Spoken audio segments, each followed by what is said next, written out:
The four areas that I wanted to focus on were historical. Who were the women in the beginning? Were there women in the beginning? Were they taking it really seriously? Were they just kind of around? Who are they? Where are they now? What are their names? What's the dynamic in these very male-dominant spaces, positive or negative? But also popping is a dance that involves a technique that is muscular. So our muscular development is just different by nature for the most part.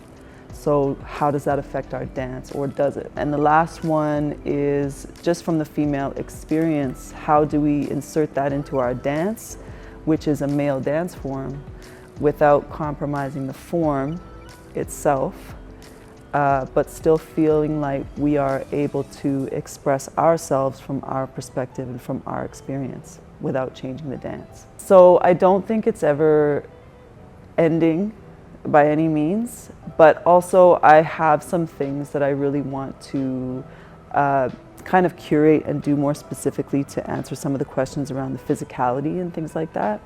I've had a lot of conversations about the social aspect of women in popping, also kind of the experience, you know, of where we're coming from in terms of inserting ourselves in the dance. But the one that I really want to dig into more is the physical side of things, particularly popping the muscles. How is that different in our bodies? And are there different techniques and different training exercises that we have to do as women to get our technique as strong as in the male body, and just hone that craft within our own physical structures? These are conversations I was having long before this project came into my life, because this is just something I've always been really interested in.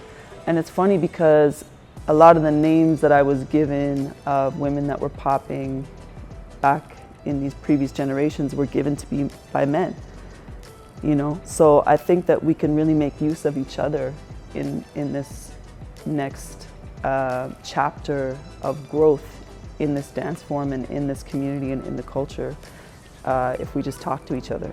Because it is all oral tradition, right? We don't have textbooks of popping history yet, you know? So we do have to just kind of talk to each other and hear as many stories and perspectives as we can. They're all useful.